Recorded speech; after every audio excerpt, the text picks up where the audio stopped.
Salut à toutes, salut à tous, bienvenue sur le plateau du talk show sur le Phocéen, évidemment en direct à 18h, tous les lundis, tous les jeudis. On commence cette émission avec le sommaire.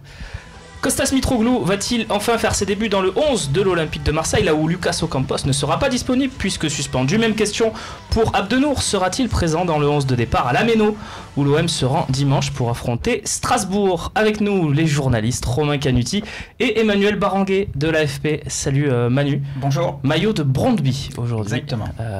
Club danois. Le club le plus populaire du Danemark, un petit peu l'OM du Danemark en popularité. 2 étoiles, je vois. Pourquoi? Plus de 20 fois champion. Ah, 20 fois champion, ouais, ça plante un club. Romain, ça va? Oui, très bien. Toujours un plaisir d'avoir Manu avec nous. Ouais, et puis en plus, il nous fait un petit piège parce que son maillot, tu dis Brøndby, club suédois. Eh non. Raté, c'est danois. Tout à fait. J'ai dit danois. Oui, bien sûr, non, t'as été très bon, non. J'aurais pu dire il a été très bon, je confirme. En face de vous, Babou, l'habitué du jeudi. Fabrice Celeski, comment il va? Il va très bien. Prêt à nous décrypter les choix tactiques à faire avec beaucoup de suspendus. On va faire le point, évidemment, pour ce match. Et à côté de toi, Arnaud Chabert, désormais ex-préparateur physique de Consola, mais qu'on accueille toujours avec le même plaisir. Salut Arnaud. Bonsoir. Ça va? Très bien, très bien. C'est solidaire ça, tu vois. Il y a un coach, on suit le coach quand on est dans le staff, c'est décision remarquable. Très bien. De plus en plus rare dans le football. Là, tu as toujours fait sur tes matchs du samedi et du dimanche. C'est autre chose. Moi, j'ai toujours accompagné. Quand il n'était pas exclu avant. On commence avec le cas Mitroglou, messieurs.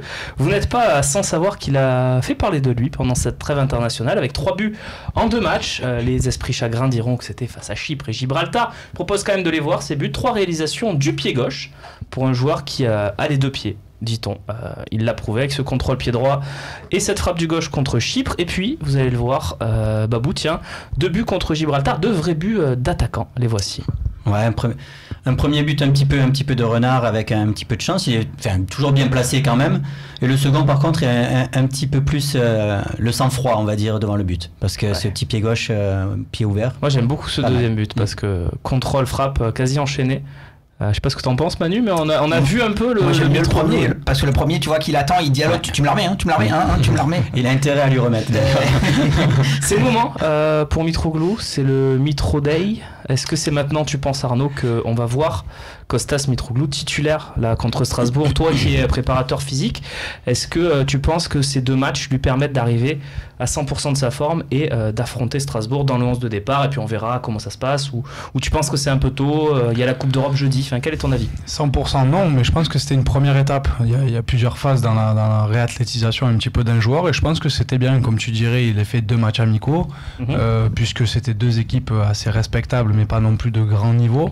Donc c'était bien, c'était une petite étape pour lui, je pense, qui a fait du bien, puisqu'il a repris de la confiance, et pourquoi pas, dès Strasbourg, enchaîner cette confiance prise dans les 2 matchs.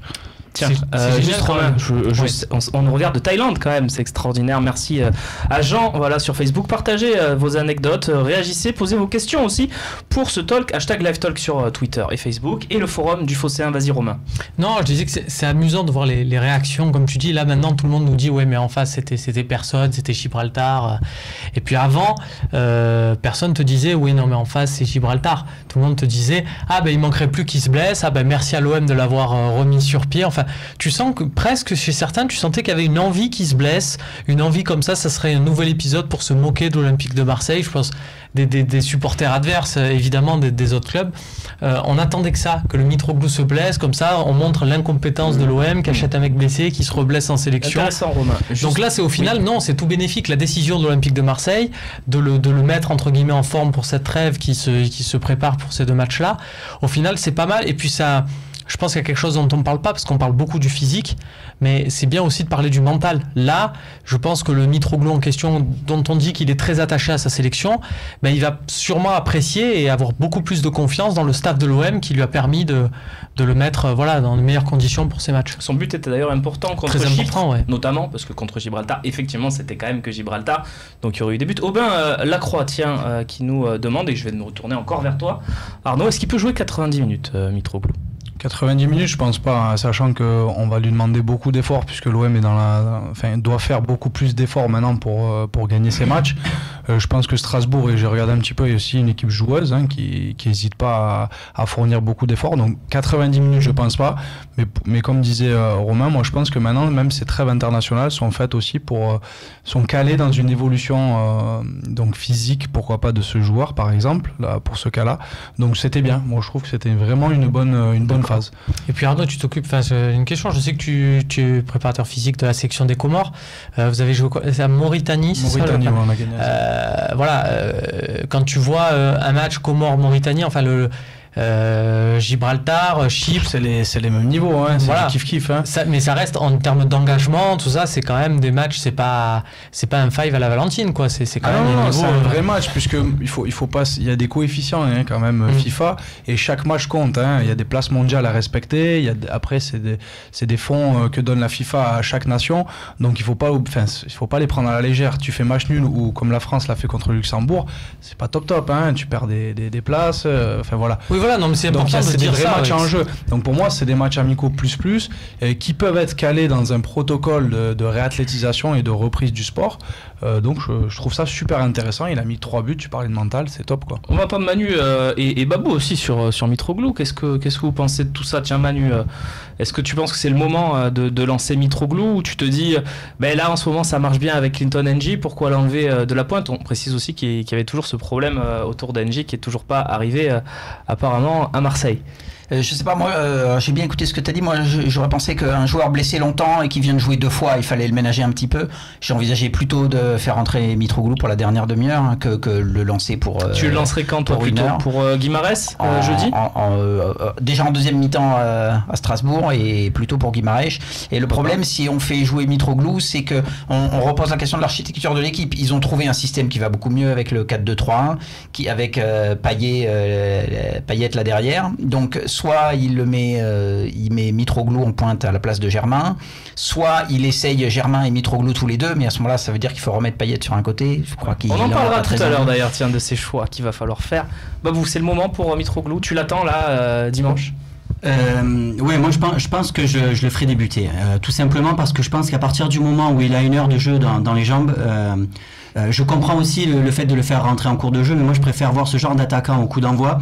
Et si Garcia sait qu'il peut tenir au moins 1 heure, je pense qu'il l'alignera. Et voir rentrer plutôt un NG en cours de match. Commencer solide et puis un peu foufou sur la fin. Exactement, et surtout parce que je sais que il a bricolé un petit peu avec NG et avec Germain, mais c'est le profil qu'il souhaitait pour donner ce qu'il a envie de donner à l'équipe. On lui a beaucoup reproché, les supporters notamment, de ne pas développer de jeu spécialement ou quoi.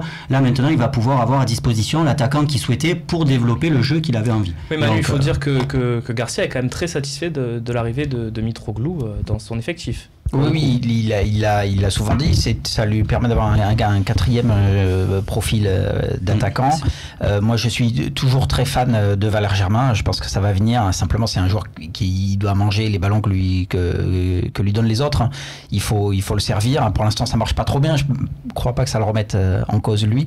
Je suis très impatient de voir les deux jouer devant, parce que j'ai vu beaucoup de matchs de Monaco l'an dernier. Et même si c'est un petit peu effacé derrière l'explosion de Mbappé, Germain a toujours fait des très très bons matchs quand il était à côté de Falcao, et on a bien envie de voir ça. Très bien. Messieurs, est-ce que vous voulez ajouter quelque chose sur le dossier Mitroglou? Juste pour répondre sur... on conclura là-dessus. Sur l'aspect physiologique, tu parlais justement peut-être au contraire, il faut le lancer. Oui. De le faire reposer, mais en fait, c'est un joueur donc, je pense que sa préparation a été tronquée, et je pense que plus tu vas lui mettre d'intensité, plus il va pouvoir monter en régime. Si tu le coupes maintenant alors qu'il est sur une lancée, tu vas redescendre et il va falloir encore remonter derrière et ça va être compliqué. Alors que là, tu es sur une pente un peu à escalier, et je pense qu'entre chaque match, il va falloir le faire remonter. C'est plus la peine de le ménager en fait. Autant après par contre, je te dis pas de mettre en sortant un peu après, mais voilà, je préfère mettre 65 minutes comme le disait Babou. Et à ce moment-là, tu lui fais acquérir des temps de jeu dans les jambes qui vont le faire monter progressivement. Si tu le remets que 30 minutes, il va redescendre et la pente... Sur l'écart entre les deux matchs, ça suffit pour récupérer entre mardi et dimanche, c'est suffisant. On est dans des équipes qui ont énormément de stratégies de récupération. On n'est pas chez nous en national où tu peux pas récupérer entre deux matchs sur 72 heures. Ils jouent dimanche. Je pense que c'est bien parce que tu as des phénomènes qui s'appellent la surcompensation. C'est-à-dire quand tu fais un effort, tu descends, tu dégrades et la pente après sur 72 heures est très bonne. Bon, vous l'avez compris, on a un préparateur physique au point. C'est parfait de t'avoir sur le dossier Mitroglou. Non, t'excuses pas, au contraire. T'avais encore des choses à dire, je te redonne la parole. Non, mais voilà, c'était pour dire qu'au final, les joueurs préfèrent jouer des matchs tous les 3 jours. Avec de la récup et des stratégies de récupération entre, ce qui permet d'avoir un corps plus frais que de s'entraîner et de dégrader pour des matchs toutes les semaines. Ouais, ils préfèrent jouer tous les 3 jours parce que sinon ils restent un peu trop avec les prépas physiques. Ils savent qu'ils souffrent. Non, mais des fois on travaille plus et la charge de travail est plus importante quand tu as un match par semaine que quand tu en as 2 et donc c'est bien plus intéressant pour les joueurs. Il y a des joueurs qui s'en cachaient pas, des prénoms avec des prénoms comme André Pierre par exemple, qui se cachaient pas, qui préféraient. Mais ils le rendent certainement mieux des fois sur le terrain, donc Messieurs, il est temps de passer à la deuxième partie. On va justement continuer à faire le point sur nos internationaux parce que certains ont eu des fortunes intéressantes et d'autres des fortunes un peu moins alléchantes, notamment les Français qui n'ont pas joué. On va se poser des questions autour de tout ça.